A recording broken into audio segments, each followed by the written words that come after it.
Hey guys, I'm Greg Hardy and welcome to my channel. We've all heard about making money while you sleep, but here's what most people won't tell you about passive income and why it's not always what it seems. Today we're going to dig into the truth about passive income and what it actually takes. Passive income is talked about everywhere these days, and for good reason. I mean, who doesn't want to make money without having to clock in every day? Now, whether it's rental income, investing, or starting a business that runs itself, the idea sounds too good to pass up. But is it really as passive as people say? So in this video, I'll share with you my honest thoughts on what passive income really means and give you some real-life actionable steps to grow your passive income. From my 20 plus years of experience in real estate and my background in personal finance, I've learned that while some of these strategies can work, they often require more effort than you might think. So let's look at why passive income is often misunderstood and what you need to know before jumping in. But first, if you're into growing your wealth and just making smarter financial decisions, I ask that you hit that like button and also subscribe to this channel. It really helps this channel grow and it helps get this information out to more people. Now let's get started. From my time in real estate, one thing that I've learned is that passive income isn't as hands-off as it's made out to be. I mean, sure, rental properties can bring in money every month, but there's a lot that goes into it. I've dealt with everything from broken appliances to tenants paying late or not even paying at all. And those repairs, they can eat into your profits really quick. So yeah, I mean, while rental income can be a great way to build wealth, it's definitely not effortless. And it's not just real estate. I've tried other passive income ideas too, like investing in the stock market. Yeah, your investments can grow, but picking the right ones takes research. You need to make smart decisions, and of course, there's always risk. I've had my ups and downs with it, but here's the bottom line. There's no such thing as completely passive income. There's always some level of work involved if you want results. Now let's talk about some of these risks. If you follow some of these so-called passive income strategies, you might actually end up losing money instead of making it. A lot of the time, people don't mention the hidden fees or the real risks that are involved. Like with rental properties, they can seem like easy money, but what happens when a tenant stops paying rent or leaves your property in a mess? Those unexpected expenses can quickly wipe out any profits that you might have had. The same thing goes for things like online courses that promise to teach you passive income methods. Many people pay for these courses. Some people pay a lot of money, thinking that they'll make a fortune with little effort, but often the fees are high and the results just don't live up to the hype. Before you know it, you've spent more than you'll ever get back, and you're still working hard to try and make it work. A lot of people believe that passive income means that you can sit back, relax, and watch the money roll in with no effort. But in reality, that's not usually how it works. Many of the so-called passive income streams, like rental properties or online businesses, require time, attention, and sometimes even more stress than a regular job. For example, managing rental properties involves dealing with tenants, unexpected repairs, and market changes. So the idea of doing nothing and getting paid sounds appealing, but it's rarely that simple. One of the biggest myths about passive income is that once you set things up, the money just keeps coming in with little to no maintenance. But even something like investing in stocks requires monitoring the market, making adjustments, and taking calculated risks. And if you're running a dropshipping business, sure, the store might run itself, but you still need to manage marketing, customer service, and competition. None of these things are truly passive, they take work. So instead of chasing passive income, I think it's better to focus on what I like to call scalable income. With scalable income, you're still putting in the effort, but you're creating systems or businesses that allows your work to multiply. Like, say you create a digital product or an online course. You put in the time up front, and then you can sell it over and over again.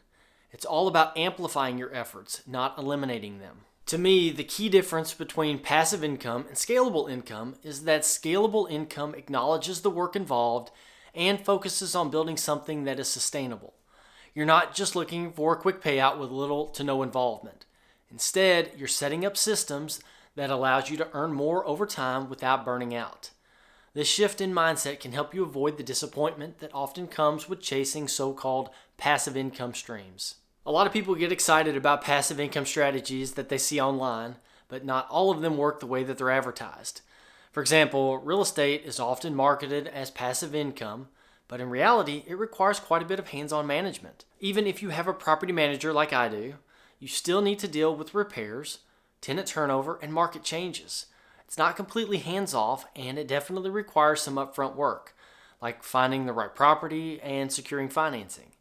So while real estate can generate income, it's not as passive as many people make it sound. Another strategy that's often overhyped is affiliate marketing.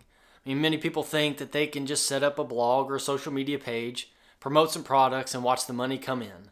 But affiliate marketing usually takes a lot of time to build an audience and create content that people trust. It's not an overnight success, and there's a lot of competition too.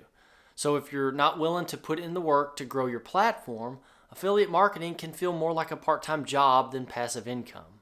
On the flip side, some strategies are more realistic, like dividend investing. Once you've built a solid portfolio, you can earn regular income from dividends with minimal effort. But even here, it's not completely passive. You need to keep an eye on your investments and adjust as needed. However, compared to other forms of passive income, dividend investing can be relatively hands-off once you have a good strategy in place. The key is to approach passive income with a realistic mindset. It's not about finding something that takes zero effort. It's about finding strategies that fit your lifestyle and willingness to put in the work up front. So by understanding what works and what's overhyped, you can make smarter decisions and avoid the pitfalls that often come with chasing the easy money dream. A lot of people talk about passive income like it's something that you can start with little to no money. But the truth is, most forms of passive income require a good amount of money up front. Take stocks for example. To generate a meaningful amount of income from dividends, you need to have a significant investment. The average salary in the U.S. is around $60,000 a year. So to replace that income, you'd have to have a dividend portfolio of around $1.5 million with a 4% dividend yield. But hey, if you're disciplined with saving and investing over time, you can absolutely build wealth. Just remember, it's a marathon, not a sprint. The same goes for real estate. While rental properties can be a great source of income, buying a property isn't cheap. You need to have enough for a down payment, closing costs, and sometimes renovations before you can even think about renting it out. Plus, if the market takes a downturn, your investment could lose value. But that's the same with any investment. But it's also important to have enough in savings to weather any bumps that may come up along the way. Even with something like interest from a high-yield savings account, the amount of income you can generate depends on how much you have saved. If you only have a small amount in savings, the interest you earn is going to be pretty small. True passive income is where the money works for you, typically comes after years of saving and investing. For most people, this means building up capital over time through smart budgeting, cutting unnecessary expenses, and making regular contributions to their investments. So if you're serious about building passive income, the first step is doing your homework. Don't jump headfirst into any strategy without fully understanding what it takes. For example, if you're thinking about starting a rental property business, make sure you know the market you're buying into. Research local property values, average rent prices, and potential maintenance costs. Get familiar with the laws in your area so you're prepared for any challenges that come with being a landlord. Taking the time to educate yourself up front is going to save you from making costly mistakes later on. Next, start small. Whether it's investing in stocks, real estate, or building an online business, you don't need to go all in from the beginning. For stocks, start with a few investments and learn how the market works before scaling up. If you're interested in real estate, you could start with a smaller property or even invest in a real estate investment trust, also known as REITs, to gain experience before purchasing physical property. Building semi-passive income takes time, and it's better to grow gradually than risk everything all at once. Another thing that I'll encourage you to do is to automate what you can. Whether it's setting up automatic payments for bills, using apps to round up and invest your spare change, or creating systems that reduce the manual work in your business. Automation can free up your time and help your money grow. For instance, if you're running an online business, invest in tools that handle things like customer emails or inventory tracking so you're not stuck doing everything manually. Small investments in automation can make your income streams more passive over time. Also, stay flexible and keep learning. What works now might not work in the future, so it's important to regularly evaluate your strategies. Keep up with market trends, stay on top of your investments, and be open to trying new methods.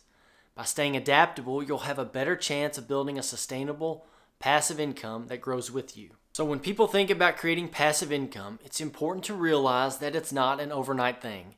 It often requires patience, discipline, and a good amount of money up front before you start seeing the benefits. But in the end, it's important to be realistic about what passive income actually means. There's nothing wrong with wanting to earn money outside of a traditional 9-to-5 job, but understanding the effort and the risks that are involved can help you make smarter choices. Instead of falling for the idea of easy money, think about how you can set up scalable systems that reward your hard work over time. Now, what passive income strategies are you most curious about? Let me know in the comments and I might dive deeper in a future video. If you want to learn more about growing your wealth, then check out this video right here. But before you do that, don't forget to like and subscribe. Thank y'all so much for watching. I really hope you liked this video and that you got something out of it. I'll see you in the next one.